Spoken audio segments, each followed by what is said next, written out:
Malaquías,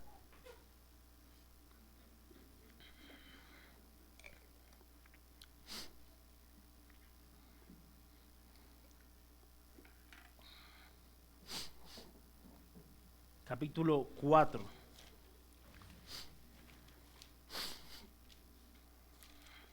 Dice la palabra: porque aquí viene el día ardiente como un horno, y todos los soberbios y todos los que hacen maldad serán estopa. Aquel día que vendrá los abrazará, ha dicho Jehová de los ejércitos, y no les dejará ni raíz ni rama. Mas a vosotros, los que teméis mi nombre, nacerá el sol de justicia, y en sus alas traerá salvación, y saldréis y saltaréis como becerros de la manada. Hollaréis a los malos, los cuales serán ceniza bajo las plantas de vuestros pies en aquel día en que yo actúe, ha dicho Jehová de los ejércitos. Acordaos de la ley de Moisés mi siervo, al cual encargué en Horeb ordenanzas y leyes para todo Israel. He aquí yo os envío el profeta Elías antes que venga el día de Jehová, grande y terrible.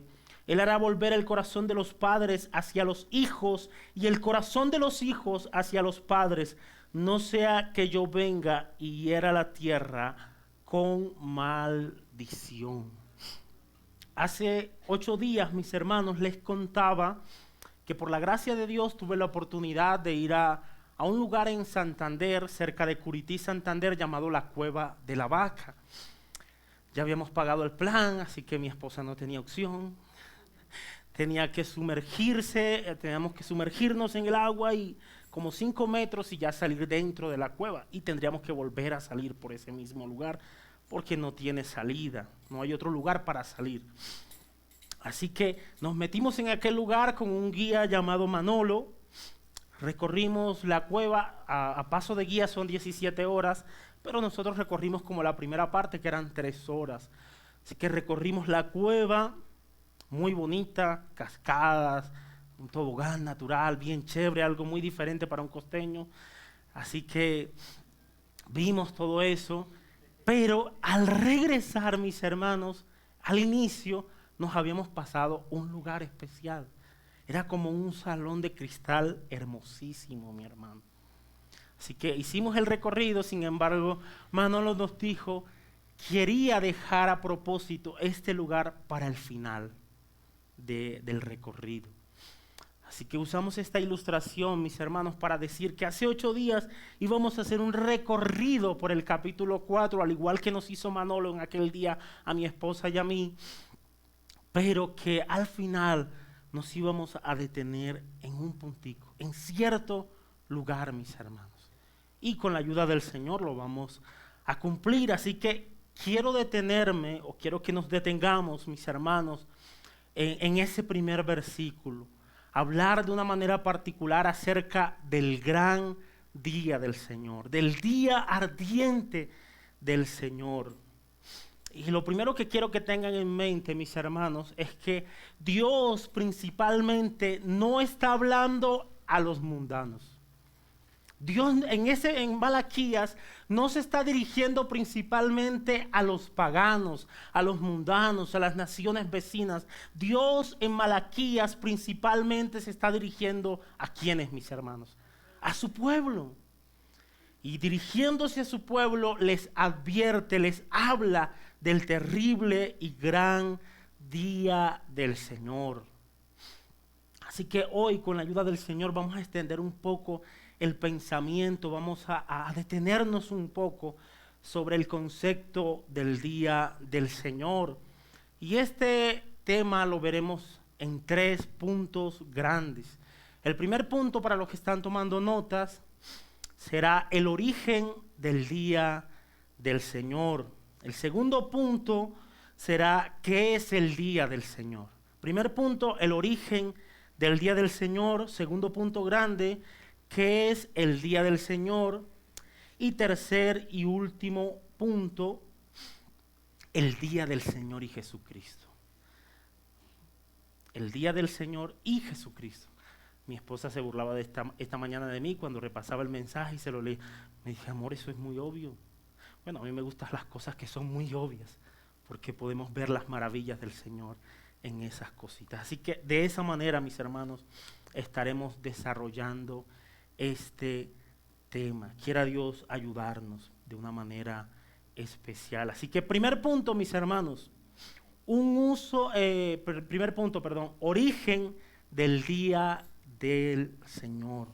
Un uso temprano, mis hermanos, de este concepto lo encontramos en Isaías capítulo 2, versículo 12.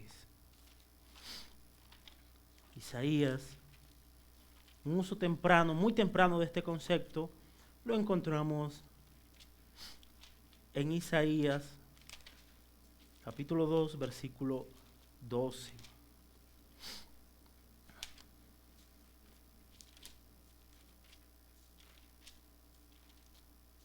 Dice la palabra, mis hermanos,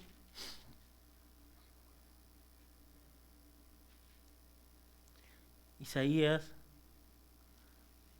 capítulo 2, versículo 12, dice la palabra: porque el día de Jehová de los ejércitos vendrá sobre todo soberbio y altivo, sobre todo enaltecido, y será abatido. Así que un uso temprano de este concepto lo encontramos en el libro de Isaías, mis hermanos. También lo encontramos en Joel, pero posiblemente, mis hermanos, el primer profeta menor en usar este concepto del día del Señor fue el profeta Amós. Lo usó, según algunos estudiosos, aproximadamente en el siglo 8 antes de Jesucristo, y quiero que lo veamos. Amós capítulo 5. Tengan eso presente. Posiblemente fue el primer profeta, mis hermanos, menor en usar este concepto del día del Señor. Amós, contemporáneo de Isaías, capítulo 5, versículo 18, dice: ay de los que desean el día de Jehová. ¿Para qué queréis este día de Jehová? ¿Será de tinieblas y no de luz? Y acá, mis hermanos, hay algo bien interesante, porque a pesar de que Amós posiblemente fue el primer profeta menor en usar este concepto, al parecer este concepto era un concepto corriente o ya conocido en la mente hebrea. Lo notan en el texto, mis hermanos, dice el profeta Amós: ay de los que desean el día de Jehová. Si el pueblo al que ministró Amós deseaba el día de Jehová, eso quiere decir que conocía el día de Jehová, o por lo menos tenían una idea, un concepto en sus mentes acerca del día de Jehová. Y esto, mis hermanos, lo podemos corroborar por la historia, o más bien esto se remonta allí al libro de Éxodo. ¿Ustedes recuerdan, mis hermanos, cuando Dios libera al pueblo de Israel de la tierra de Egipto? ¿Sí recuerdan eso? Claro que sí, creo que muchos de ustedes, o la mayoría de ustedes, o todos ustedes, lo pueden recordar cuando Dios hace esa gloriosa liberación. Bueno, mis hermanos, cuando Dios libera a Israel de la tierra de Egipto, ellos entonan un cántico. Eso se encuentra en Éxodo capítulo 15. Ellos entonan un cántico, y a ese evento, mis hermanos, a esa liberación que Dios hizo allí en la tierra de Egipto, sacando al pueblo de la esclavitud, a esa liberación el pueblo le llamaba el día. ¿Cómo le llamaba el pueblo? El día en que Dios intervino, mis hermanos, para liberar al pueblo de un sistema mundano corrupto, de un sistema opresivo. Bueno, mis hermanos, a partir de ese tiempo, el pueblo comenzó a celebrar cada año con un corderito sacrificial una fiesta llamada la Pascua. El pueblo siguió creciendo, siguió avanzando, llegó a su propia tierra, a tierra de Canaán, a su lugar. Tuvieron reyes, sus propios reyes, mis hermanos, y también tuvieron otros enemigos. Otros enemigos se levantaron en contra del pueblo. Así que ese día del pasado, ese día que ellos recordaban en cada Pascua, con cada cordero sacrificial, comenzó a ser una esperanza para ellos. Ellos comenzaron a desear que nuevamente viniera el día del Señor, que nuevamente viniera ese día cuando Dios interviniera para salvar sus vidas y para derrotar a sus enemigos. Así que notan por qué el profeta dice, miren lo que dice el profeta Amós, se me perdió, dice, ay de los que desean el día del Señor. ¿Notan de dónde viene ese concepto, mis hermanos? Ellos deseaban ese día con todas sus fuerzas, porque para ellos el día del Señor significaba la victoria para ellos y la derrota de sus enemigos. Y este concepto, mis hermanos, estaba tan arraigado en la vida de los hebreos, de los judíos, mis hermanos, que ellos creían que podían actuar de cualquier manera, que podían desobedecer a Dios, que podían rebelarse contra Dios, y sin embargo, el día en que Dios actuara, interviniera, ese día sería de bendición para ellos y de derrota de sus enemigos. Pero hay algo que el profeta Amós hace: confrontar o corregir este concepto en la mente hebrea. Y el profeta Amós dice, ay, ¿ese ay de qué es, mis hermanos? De lamento, de juicio. Así que el profeta no está hablando del día del Señor, pero no va a decir que va a ser de bendición para el pueblo. Miren lo que le dice el profeta Amós al pueblo: ay de los que desean el día de Jehová. ¿Para qué queréis este día de Jehová? Será de tinieblas y no de luz. ¿Qué le dice el profeta, mis hermanos? Será de tinieblas y no de luz. No será un día de victoria para ustedes, será un día de derrota para ustedes. Fuerte, mis hermanos, fuerte estas palabras. El pueblo rebelde de los días de Amós no debía desear el día del Señor, ya que ellos mismos, mis hermanos, debido a su desobediencia, debido a su rebeldía, se habían convertido en un blanco de la ira de Dios. Terrible, mis hermanos, en un blanco del juicio de Dios. Y ese día que Dios, cuando Dios los visitara, sería de tiniebla para esos rebeldes y no de luz. Sería un día terrible de juicio y no de liberación ni de bendición para el pueblo. En cuanto a este tema, el comentario bíblico Mundo Hispano lo expresa de la siguiente manera.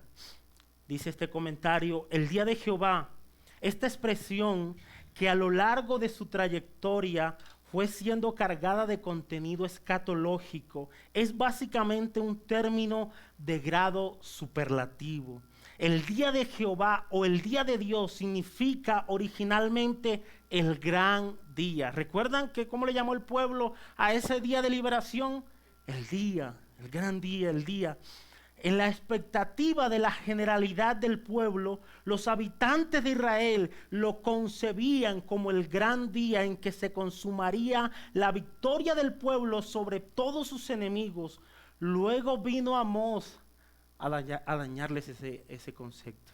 Luego, no, eso no lo dice el comentarista, eso lo digo yo. Luego vino Amós y les dijo: no, el día de Jehová será de tinieblas y no de luz, oscuridad y no de resplandor. Amós, pues, introdujo el factor antitético y lo convirtió en un día de castigo y juicio universal. Y ni Israel ni Judá estaban excluidos. Fuertes palabras, mis hermanos. Ni Israel ni Judá estaban excluidos de ese día de la ira de Dios. Fuertes palabras. Aplicación. Pregunta, mis hermanos, ¿a quién se dirige esta advertencia sobre el día del Señor? ¿Qué decíamos? Al pueblo de Dios. ¿A quién le estaba hablando Dios en Malaquías cuando hizo este aviso sobre tal día? Al pueblo de Dios, mis hermanos. Es un mensaje para el mundo, no es un mensaje que para el mundo que descaradamente rechaza a Dios y su palabra. No, por supuesto que el mundo necesita oírlo, pues todos serán juzgados en aquel día. Pero la advertencia de Malaquías no es para ellos, mis hermanos, no es para el mundo principalmente, es para Judá, para los descendientes de Jacob, para aquellos que profesan ser el pueblo de Dios. Mis hermanos, solemos pensar que el día final habrá una separación entre la iglesia profesante y los impíos que rechazan abiertamente a Cristo. Pero debemos saber, mis hermanos, que ese día final también habrá también una separación entre los verdaderos creyentes y los creyentes profesantes. Incluso, mis hermanos, incluso ministros, no solamente creyentes profesantes, sino que ministros profesantes, aquel día, aquel último y terrible día, se acercarán delante de Dios y le dirán al Señor: Señor, en tu nombre echamos fuera demonios, en tu nombre hicimos aquello o lo otro, y el Señor les dirá: alejaos de mí, hacedores de maldad, nunca os conocí. Fuertes palabras, mis hermanos. Hay un hombre estadounidense que vivió por ahí al final de los años 1800 y al comienzo de los años 1900. Este teólogo estadounidense llamado John Benton, en un libro que se llama Cuando se pierde el contacto con Dios, dice lo siguiente: la terrible verdad es que no solo hay dos tipos de personas en este mundo: aquellos que son salvos y quienes están perdidos, sino que también hay dos tipos de personas dentro del grupo de quienes profesan componer la iglesia: los que son salvos y los que están perdidos. La terrible verdad es que cuando Cristo vuelva, no vendrá solo a juzgar al mundo, sino también a juzgar a quienes profesan ser parte de la iglesia. Había dos tipos de personas entre los descendientes de Judá. Habían algunos que ofrecían a Dios una adoración poco sincera, con sacrificios baratos, defectuosos, y había quienes se esforzaban de corazón en reverenciar el nombre de Dios porque lo amaban. Malaquías nos dice que Jesús regresará a juzgarnos y separará a unos de otros.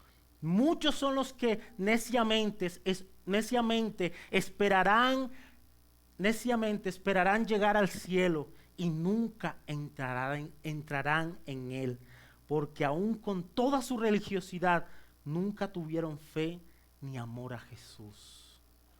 Fuertes palabras, mis hermanos. Fuertes palabras. El origen del día del Señor. Repitamos, ¿de dónde viene este concepto, mis hermanos? ¿Quién lo usa? ¿Dónde lo encontramos? ¿Quién lo usa? Isaías tiene usa este concepto. En Isaías capítulo 2, versículo 12 lo leíamos. ¿Qué más decíamos, mis hermanos? Que posiblemente Amós fue el primer profeta en el siglo 8 antes de Cristo que usó este concepto acerca del día del Señor, y lo leíamos en Amós capítulo 5, versículo 18. Y allí en ese versículo, mis hermanos, decíamos que al parecer este concepto ya era conocido en la mente de los hebreos. Y íbamos a Egipto y decíamos todo lo que ya hemos dicho. El origen del día del Señor. Pasemos a nuestro segundo encabezado, mis hermanos.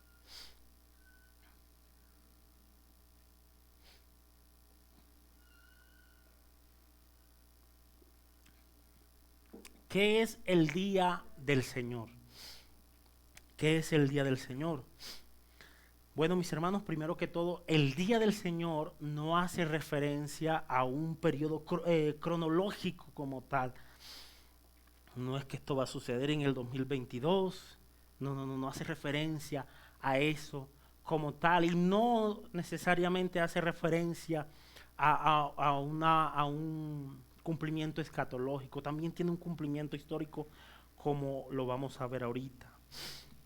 Así que no hace referencia a un periodo necesariamente cronológico, sino a un periodo de ira y juicio que pertenece de manera única al Señor.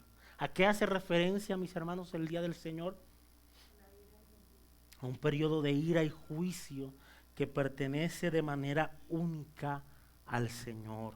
Es exclusivamente el día que Dios revela su persona, su poder, su fortaleza y su santidad. Y de esta manera, mis hermanos, estremecerá a sus enemigos. Frecuentemente, mis hermanos, este día del Señor es asociado con turbaciones sísmicas, problemas climatológicos, nubes, oscuridad espesa, turbulencias cósmicas, como un día grande, muy terrible, que vendrá como destrucción del Todopoderoso. Y quiero que veamos algunas citas para ver esto que acabamos de decir. Joel capítulo 2, versículo 13.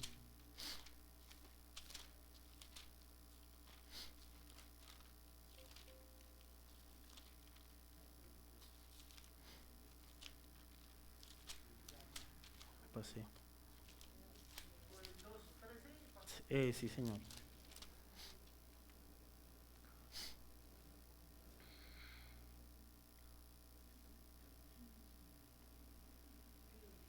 ¿2, 13? No, no me equivoqué. No me equivoqué. 2:1. Sí. Dice el 2:1, dice: tocad trompeta en Sión y dad alarma en mi santo monte. Tiemblen todos los moradores de la tierra, porque viene el día de Jehová, porque está cercano. Tremenda advertencia que hace el profeta Joel acerca de este día. Dice: tocad trompeta, avisen mis hermanos que viene algo terrible. Tocad trompeta en Sión y dad alarma en mi santo monte. Tiemblen todos los moradores de la tierra, porque viene el día de Jehová, porque está cercano. Fuertes palabras. Dice el versículo 3: delante de él consumirá fuego, tras de él abrazará llama, como el huerto del Edén será la tierra delante de él, y detrás de él como desierto asolado, ni tampoco habrá quien de él escape. Fuertes palabras. Y miren lo que dice el versículo 30 y 31 del capítulo 2.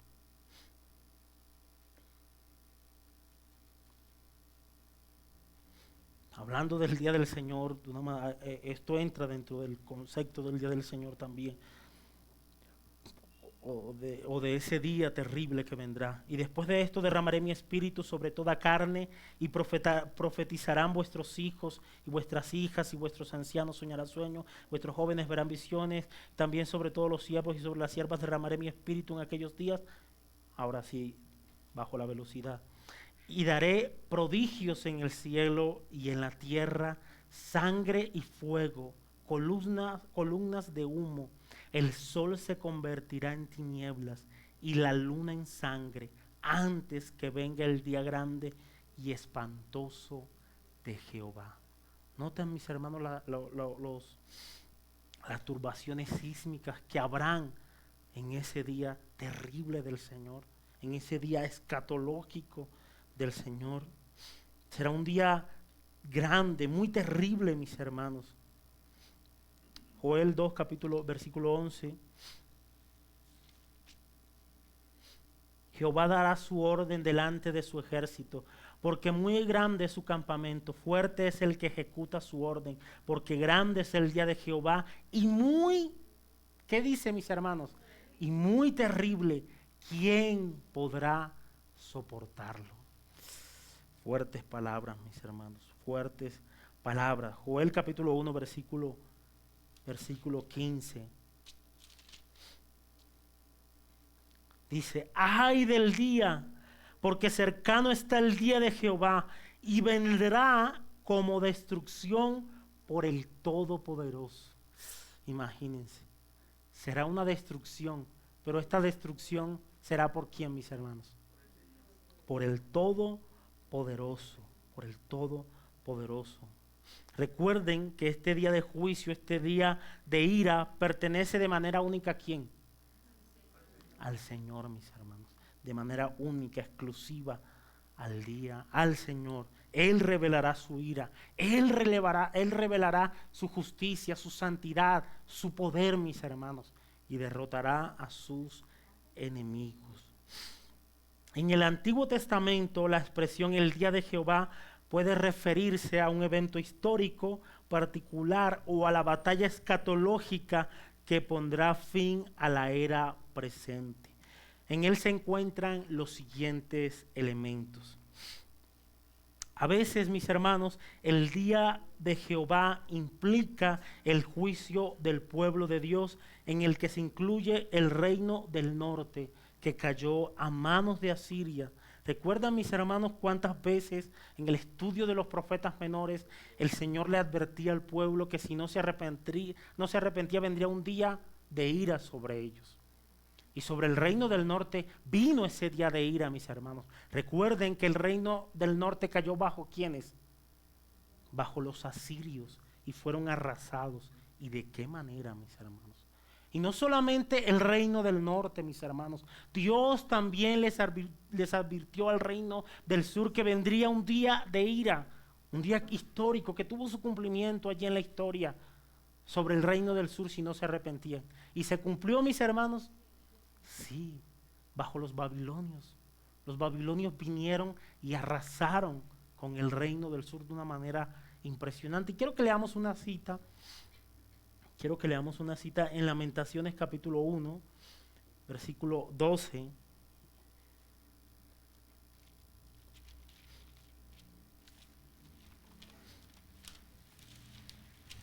Lamentaciones capítulo 1.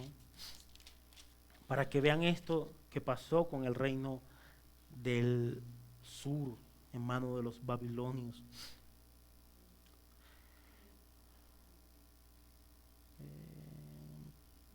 1:12 dice la palabra: no os conmueva a cuantos pasáis por el camino.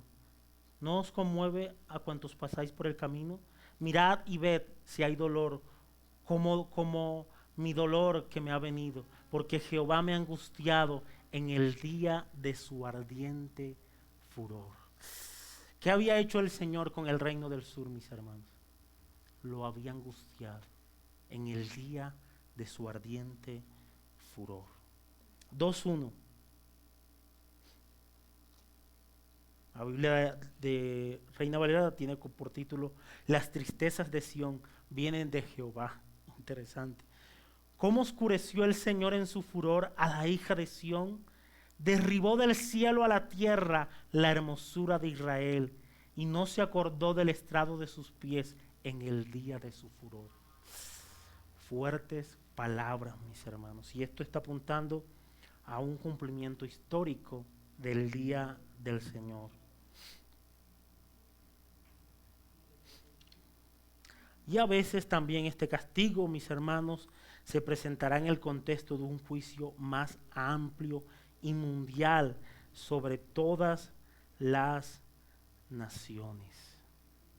Eso se encuentra en Isaías. Vamos a Isaías nuevamente. No quiero cargarlos con tantas citas, pero estoy tratando de seleccionar algunas.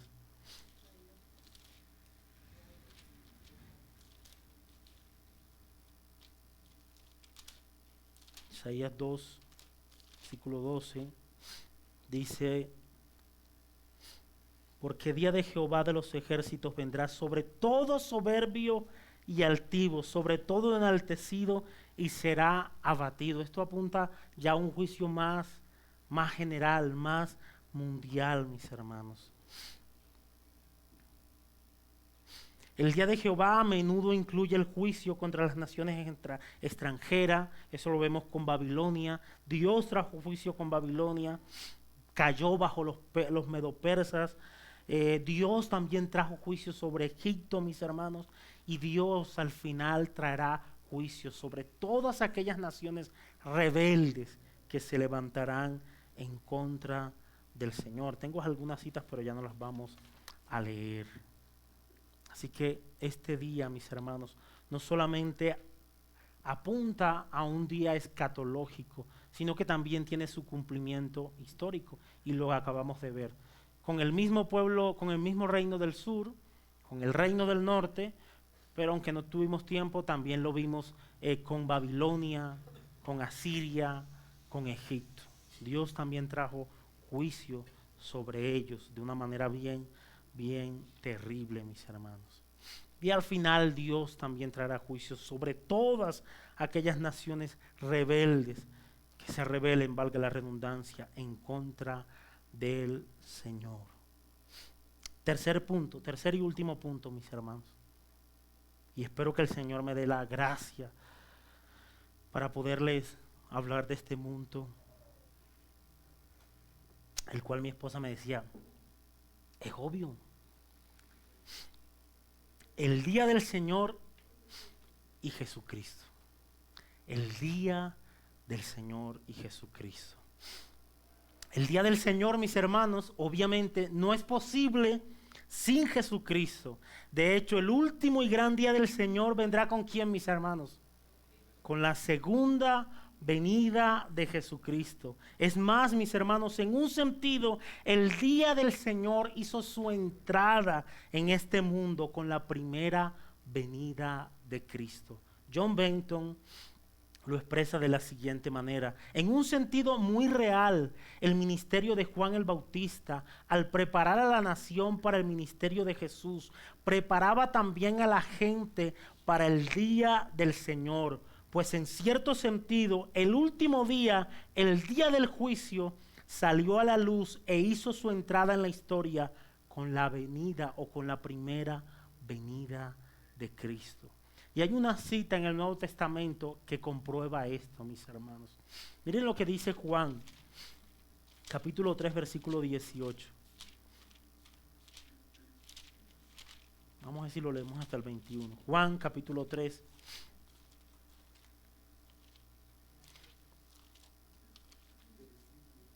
Juan 3, versículo 18 dice, el que en él cree, ¿de quién está hablando, mis hermanos? De Jesucristo. El que en él cree no es condenado, pero el que no cree ya ha sido ¿qué?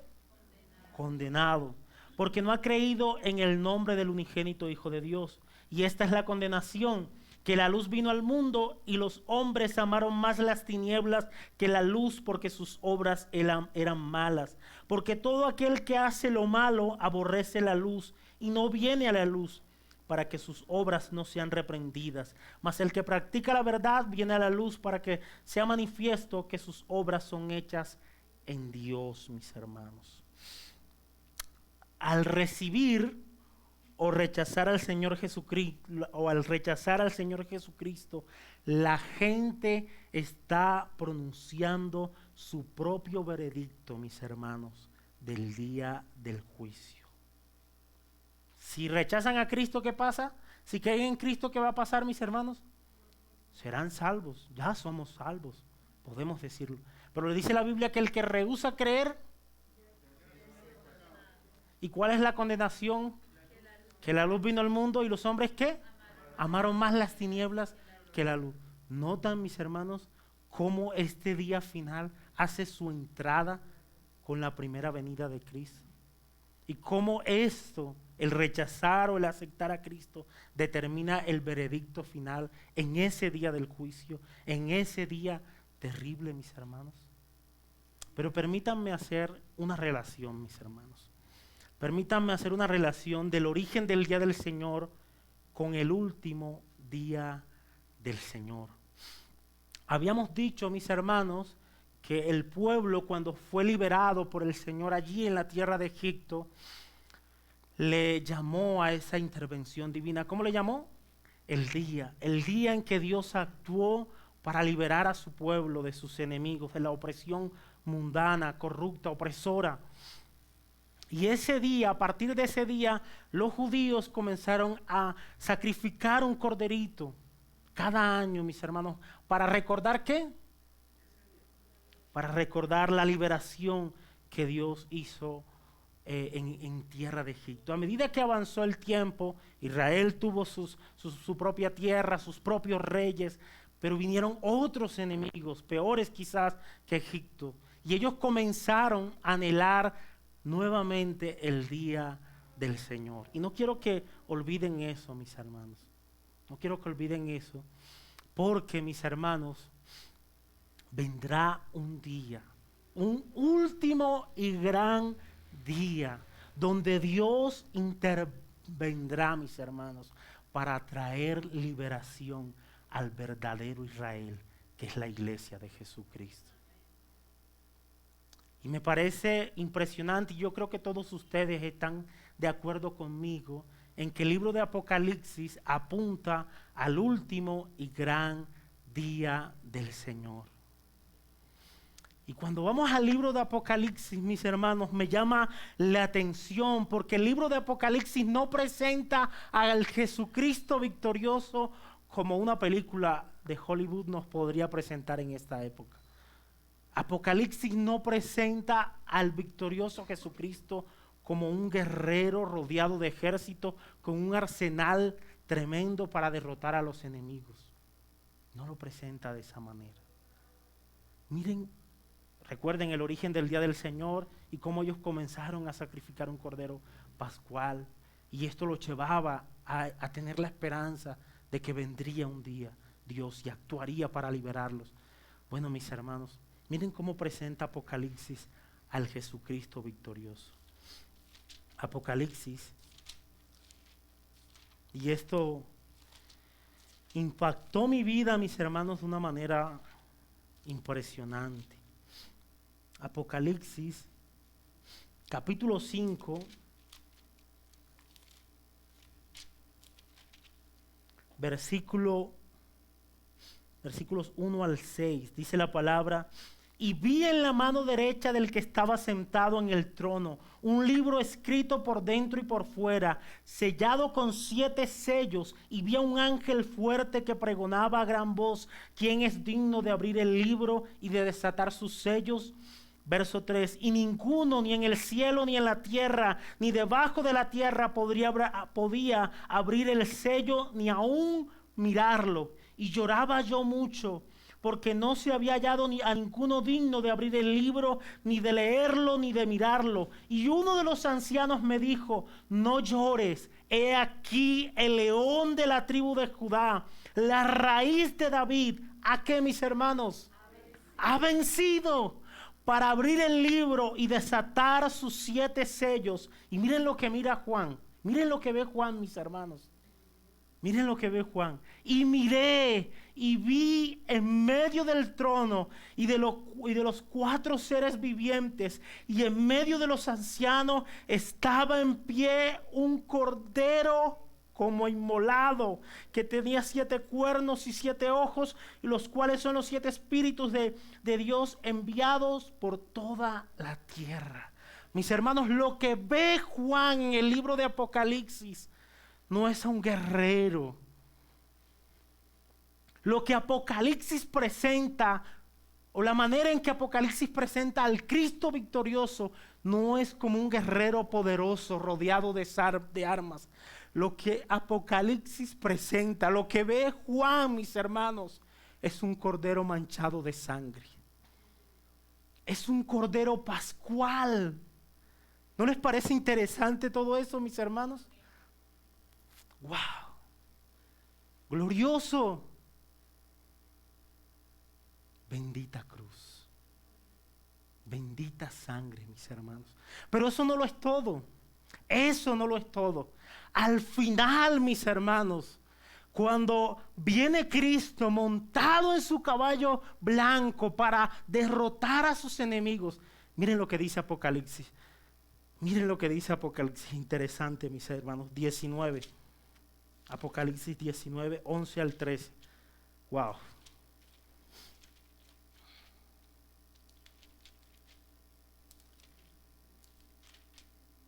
Miren lo que ve Juan. Noten, viene Cristo a enfrentar, a confrontar a sus enemigos, a derrotar a sus enemigos. Y la batalla no ha comenzado. Y miren lo que ve Juan. Apocalipsis 19, 11 al 13. Entonces vi el cielo abierto y he aquí un caballo blanco, y el que lo montaba se llamaba Fiel y Verdadero. ¿Quién es ese, mis hermanos? Jesucristo. Y con justicia juzga y pelea. Sus ojos eran como llama de fuego, y había en su cabeza muchas diademas, y tenía un nombre escrito que ninguno conocía sino él mismo. Estaba vestido de una ropa teñida de ¿qué, mis hermanos? ¡Wow! Antes de que la batalla comenzara, mis hermanos, este hombre justo y verdadero que montaba este caballo para enfrentar a sus enemigos, ya tenía su ropa manchada de sangre. Glorioso, mis hermanos. Antes de que esta pelea comience, podemos decir que ya Cristo la ganó en la cruz del Calvario. Tú no sirves a un Cristo muerto. Tú no sirves a un Cristo derrotado. Sirves a un Cristo vivo, que ya peleó y que ya ganó antes de que la batalla comience. Y la ganó en la cruz del Calvario, derramando su sangre, muriendo, mis hermanos, pero resucitando al tercer día. Y hoy está sentado a la gloria del Dios Padre. ¿No les parece glorioso la manera en que nuestro vencedor, Cristo Jesús, libra esta batalla? Glorioso, mis hermanos. De manera anticipada podemos decir que Cristo venció. Qué gran Salvador tenemos. Bendita sangre, mis hermanos. Bendita cruz. Yo espero que la cruz sea más maravillosa para ti. Que veamos más hermosa la cruz en esta mañana. Y miren lo que significa todo eso. Glorioso, mis hermanos. Gloriosas verdades. Cristo venció, aplicación, Cristo venció en la cruz del Calvario y vendrá, mis hermanos, para condenar a todos aquellos que no hayan puesto su mirada en Cristo. Vendrá con su espada en su boca, trayendo justicia, trayendo la justicia que el hombre tanto demanda. Y para completar de una vez por todas la salvación del verdadero Israel, que es la iglesia de Jesucristo. Dios intervendrá, mis hermanos, para completar la salvación del verdadero Israel que se llama Jesucristo. Conclusión, mis hermanos, el día del juicio se acerca, y ese día los asuntos eternos serán tratados y resueltos para siempre. Dice John Benton, al cual le doy crédito en esto, mis hermanos, porque me sirvió mucho leer parte de este libro.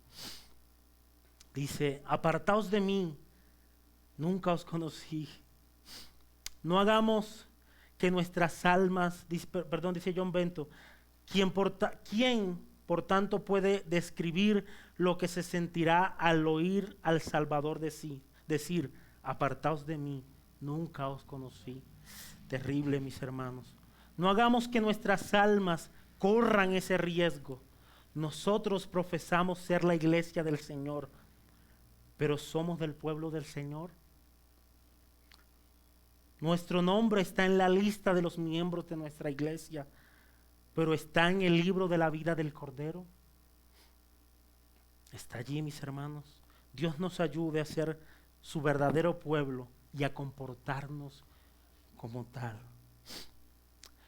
En cuanto a los amigos que nos acompañan, quiero decirles que ese día terrible de la ira de Dios se acerca. Ese día, mis amigos, donde seremos juzgados por el juez del universo se acerca. Y si no te arrepientes pronto y pones tu fe en Cristo, serás condenado eternamente en el infierno. Y quiero terminar con esto que impactó también mi vida.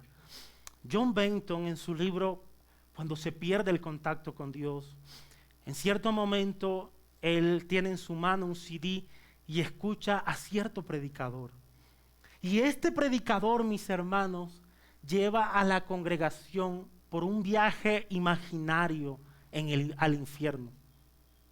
Y miren lo que les dice este predicador. El predicador estaba llevando a su congregación de ruta por el infierno. Les contaba cómo según él lo imaginaba. Si pudiera hacerse un viaje de tan tremenda gravedad, veríamos una multitud de gente llorando, de rodillas, golpeando una puerta con un letrero que decía salida. ¿Se están haciendo la idea? Que decía salida, gritando con gran desesperación, dejadnos salir, dejadnos salir. No obstante, la desoladora tristeza de esa imagen, continuó diciendo el predicador, es esta: que la puerta con el letrero de salida está solo en sus mentes. Solo existe en su imaginación, pues en realidad no hay salida en el infierno. El momento de escapar del infierno, querido amigo y amiga, es ahora, estando entre los vivos.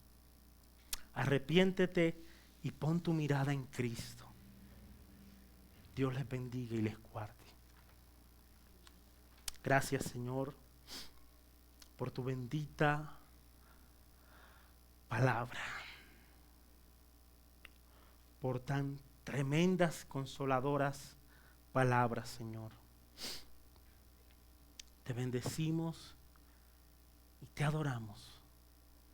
Solo a ti, bendito Rey. Alabado sea tu nombre.